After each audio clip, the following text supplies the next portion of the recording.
It's time to sing.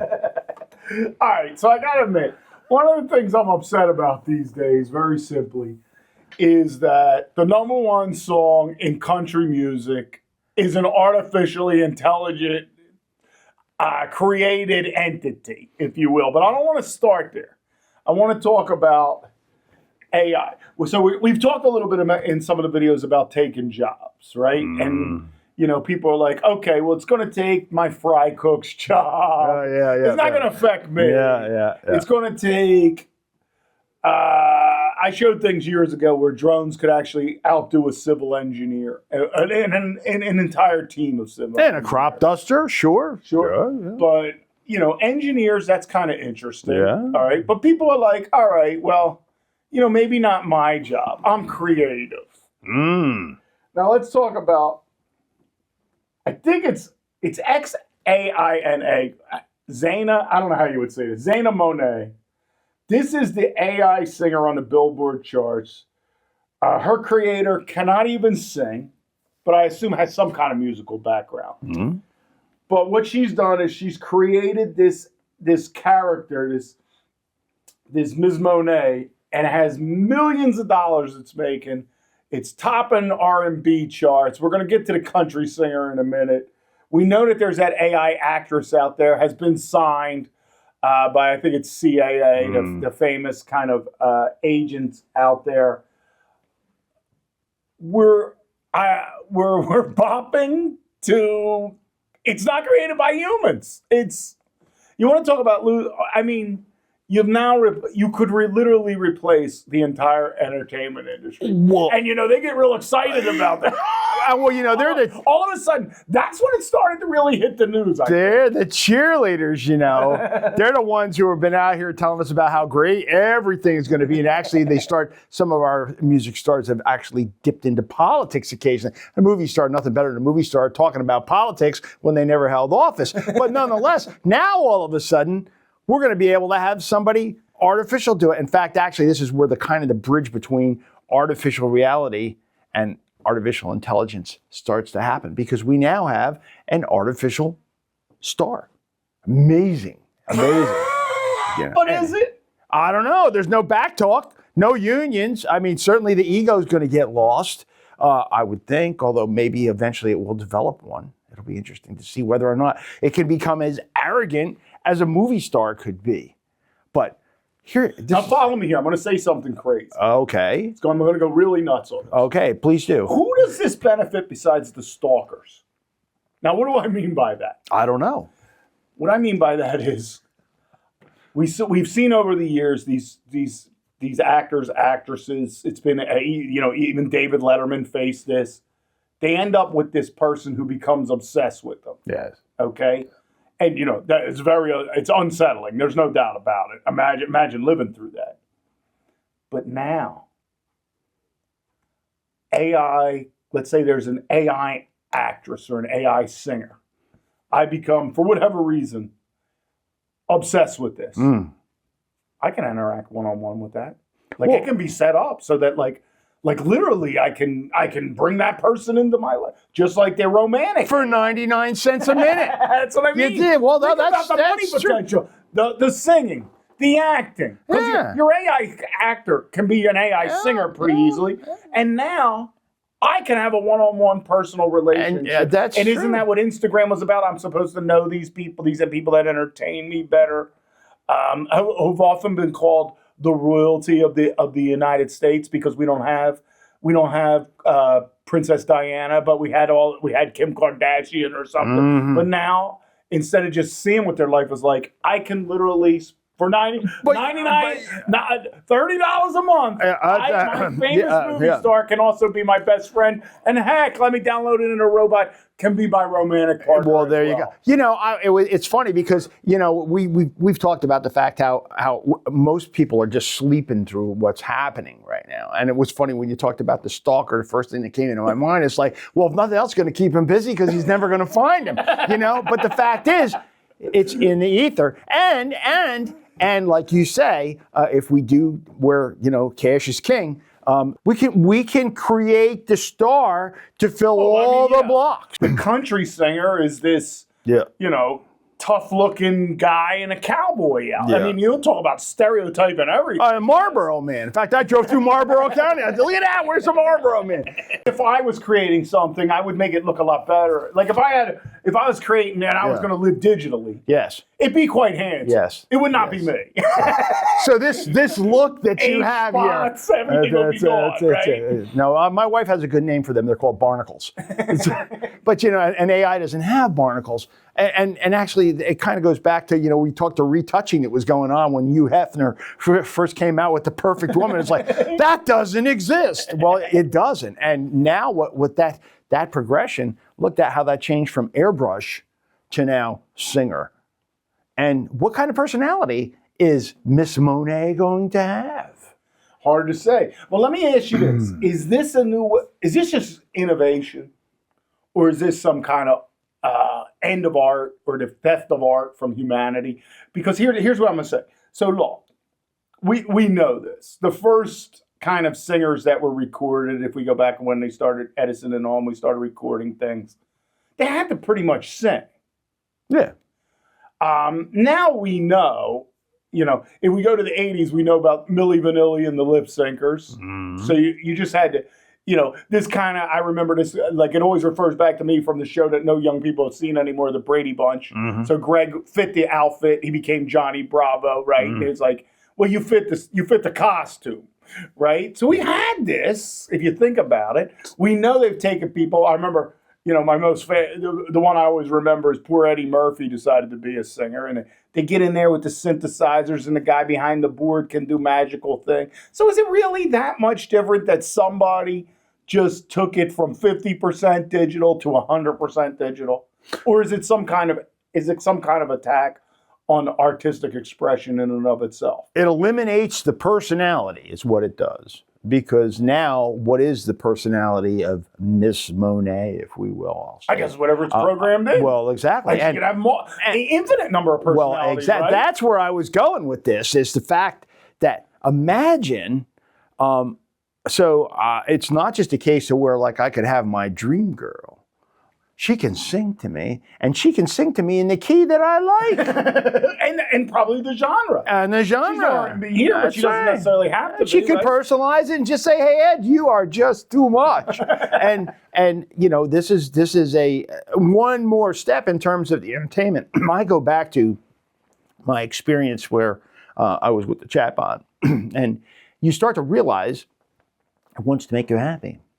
Because that's why you come back. Now, cash is king, obviously. That what makes you go back for the subscription. So this is just a next phase of that, I think. We're perfecting what AI can offer to you. Now you got your own star. Maybe that's the thing why it's so popular, is because it has taken checking all the boxes of what makes the perfect star, put it together in a package, put it in a pleasurable visual, and that's the perfection of entertainment. I mean, and we're not just talking R&B, because we've also seen it with country now too. And I think the image that I saw with the country star is just a silhouette. So it doesn't even it's even blank. So maybe Breaking Rust is the name of right. I guess it's supposed to be a group. And maybe it's just a green It's screen. a good song, though, I gotta say. But maybe it's that's the genre I listened to. Yeah. I would have not known it wasn't a human being when I first. It sounded, but then I start to think to myself, are we just pushing out crap now anyway? It's all repetitive stuff anyway. Like if it's that easy, that simple, was it really very good? Well, let's go back. And I'm going to go back probably a little bit Was before it really original? Well, is it about the human experience? That's the thing. You take old country. Talked about the difficulties. Hank Williams, I'm thinking you're talking difficulty of the relationships, down on your luck, struggling against the man, with Ernie Ford, 16 tons, what do you get? Another day older and deeper in debt. Those were, the lyricists at the time were able to come up with things that made them relate to the realities of the human existence. What is the human existence moving forward now? Geez, I wake up, I'm going to watch some AI.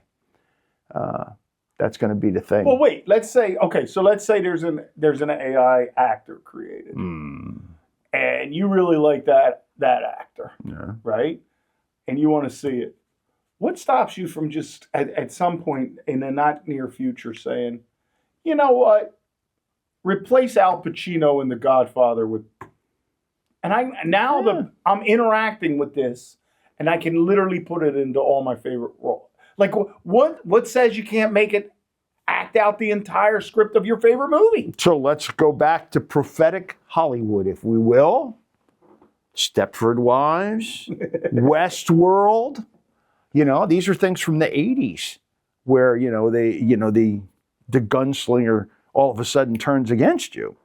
When our actors take their roles seriously, which isn't that what we've been talking about? The fact is an actor is in an artificial reality. Well, it's all phony anyway, so what's the difference phony. whether it's a digitally created machine or a human being pretending to be something it's not? I mean, one could argue that actors are the biggest liars out there. Because that's what they're doing. I mean, they've trained themselves to do an orchestrated professional lie.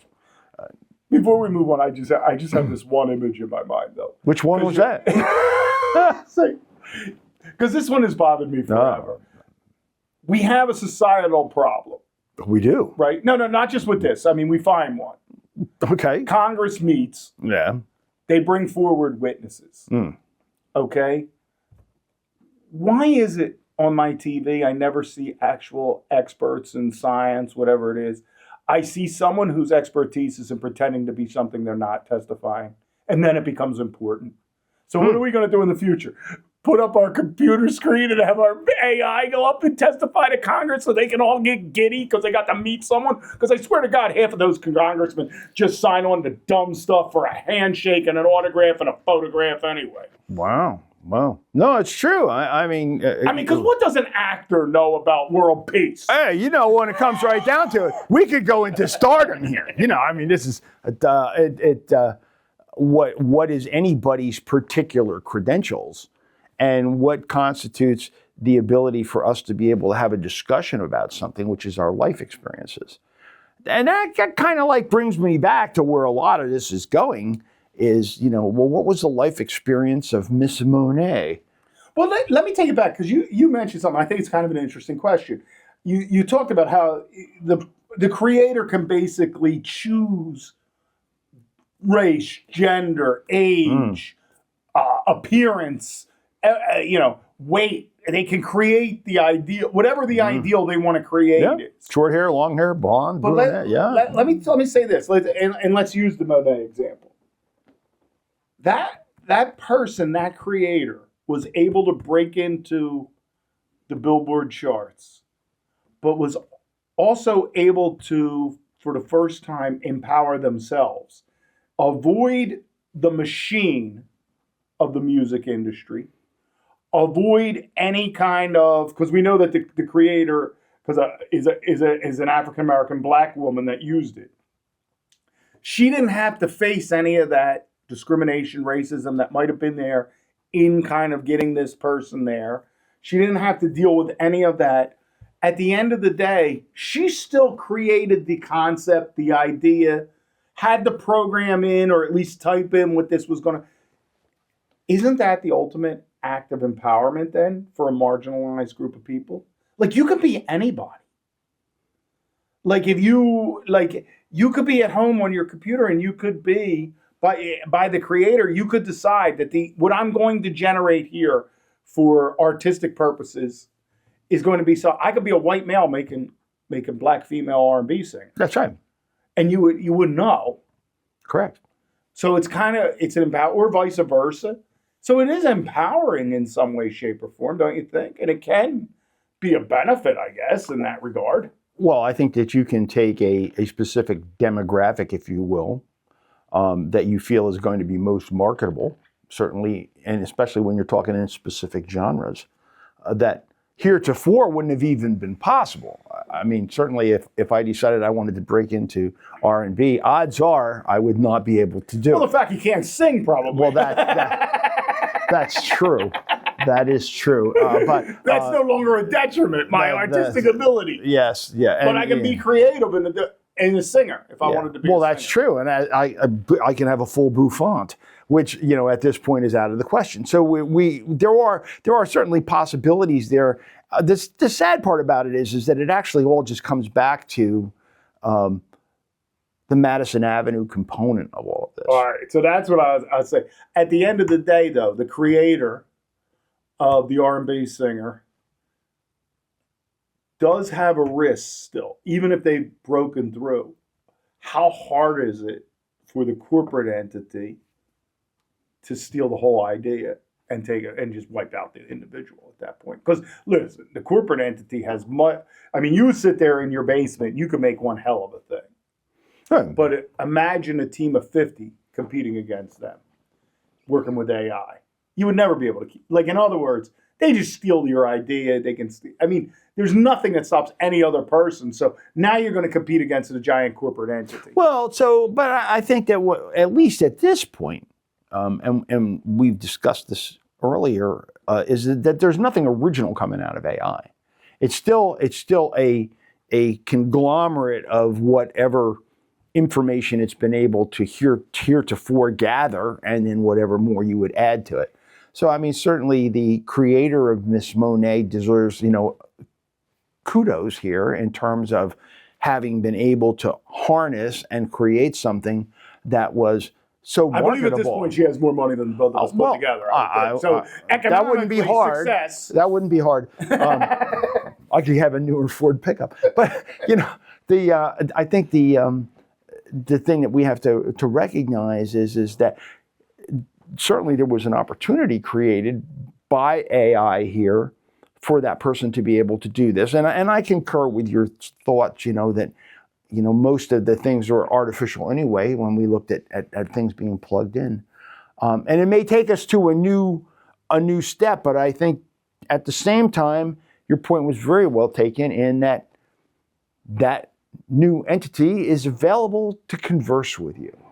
And it takes stardom to a much more personal sense. Now, how much of this stuff are we going to be able to absorb? I think that as humans, mortals, shall I say, how much can we absorb from what AI is capable of giving us? And to that point, how much will it be able to keep us busy? Well, when you go back to the entertainment aspect, endless entertainment, right? Endless, yeah. So I don't have a job. Yeah. I'm not singing to myself anymore because AI took my job from me. Maybe though you could use a voice sync. Yeah. It won't replace me because here's why. All right, I may not make the Billboard charts. Yeah. I may not make a ton of money. But there's still a job for me in small clubs singing, lounge singing. It's just not glamorous, I guess. It's grinding it out again. Well, and are we what is that? What's the social component going to be moving forward too? Are we all going to be, in our little cluster home, glued to the screen 24/7, living in an imaginary world, or are we still going to be having the interaction and the interrelationships with other individuals? I think we've already seen the introversion that takes place with people who become totally obsessed with the computer screen. I've watched it with numerous personalities. They're glued. This is it. They don't do anything but just sit there and look at the screen 12, 14 hours a day. And that's something that's, what is the human experience? Is the human experience? I don't know. Is that life? I don't know. That's we start to bounce on this topic over and over again here. What is the definition? End of the day, right? It is. It's us versus them. Look, and here's what I mean by that. It's the us now versus whatever that is in the future. And do we like where we were? Because it can't possibly be the same. The human experience cannot be the same because you're not going to have the same. If I've been replaced by the machine, even if I'm an actor, I've now been replaced. How can my human existence be? I mean, I guess that was part of the allure of acting was you got this prominent privileged position, but that has to go by the wayside at this point because someone with a machine can do it. So at the end of the day, to do your craft, you're probably going to be Shakespeare in the Park. So let's go back to that socialist model that seems to be like back there, and we're eliminating stardom. It's mediocrity. You're no longer, there isn't going to be a star. Isn't this what Andy Warhol said? You're going to get 15 minutes. Oh, that's Enjoy it. that and then shut up. That's it. That's it. And at my point in my life, no, yeah, but I think if we're fair, again, these are all redefinitions. Whether or not the creator of Miss Monet is ever going to pop her face up and then become a personality of her own, or not. Why bother? You get all the benefit, and you can still go out to the restaurant without being harassed. Without being harassed. Exactly. Followed into the restroom and stalkers and every other thing that's out there. Yeah. Now you can stalk for $39 a month. You can pay to be a stalker. But I think that we have to look at the cheerleaders that we've had, the stardom. So what makes it where Jane Fonda had a mouthpiece was because of her acting participation, and also her father. And there was a fiefdom, if you wish. That was. She wasn't bad looking. No, that didn't hurt. But I mean, if the fact of the matter is that she was set up. This has always been funny to me. Like even newscasters and everything, actors, actresses. Right. All right, they made it on their looks. I mean, they get there and they talk about, my career. You got to go with Ted Knight on Mary Tyler Moore. You weren't put on TV if you were ugly. I mean, you just weren't. No, you still aren't. True. There's very few people get to rise up. I mean, can you name the people on TV in news that aren't attractive? I mean, I can think of a few, and they really are intelligent people. I mean, you had to rise to a level, but for the most part, it's just talking heads. Yeah, have you ever met one? Because they're not really. Let me break it to you. No offense to you if you're one of them. They're not the most intelligent human beings you're going to come across. Well, that's they can read off a teleprompter. They're not the ones who write it half the time. That's true. I mean, we figure we're just winging it. I don't have a teleprompter. And I had the opportunity to be interviewed a couple of times, and they're looking for their gotcha because that's how they're going to get their stardom, if you wish. So it's just a little cleaner when you're dealing with AI because it's not necessarily trying to do that. But the difference is that there is no personal gain other than the satisfaction that somebody created this. There isn't going to be the stardom, so to speak, whether or not. And a lot of people thrive on that, and a lot of them have become. We talked about market makers before. There are market makers in public opinion, and they are generally talking heads, if you wish, because they're the ones who've been given the opportunity to do it, and they were chosen to do so. AI now creates a whole new possibility in terms of talking heads that are going to be able to influence things that can come from all four corners of the world and all socioeconomic groups. And it's going to be very hard to differentiate the truth fact from fiction. Deep fake, there it is. But let me give you another positive of this. What's positive? So Matthew McConaughey, all right, invested in an AI company. And basically, that AI company owns the rights to his likeness, voice, in perpetuity. Okay. So in essence, if he can remain famous even after his death, he can take care of generations of his offspring off of that for forever. I mean, because he can keep producing even after he's dead.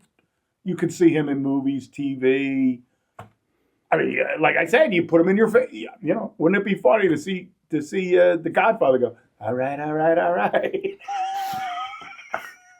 Well, it's I go back to that one because I consider it the best movie ever. And I go back like maybe 10 years ago, and I can remember the first time they had the facial changes that you could do on an app. Where you could put your face. Oh yeah, and it was dog ears. I know you could do whatever you wanted to do, but you could become something other than what you were, and everybody laughed about it.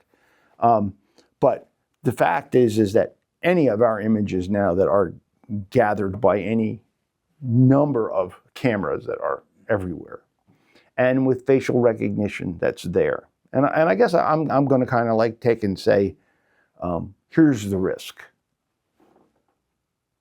we no longer own our physical existence anymore.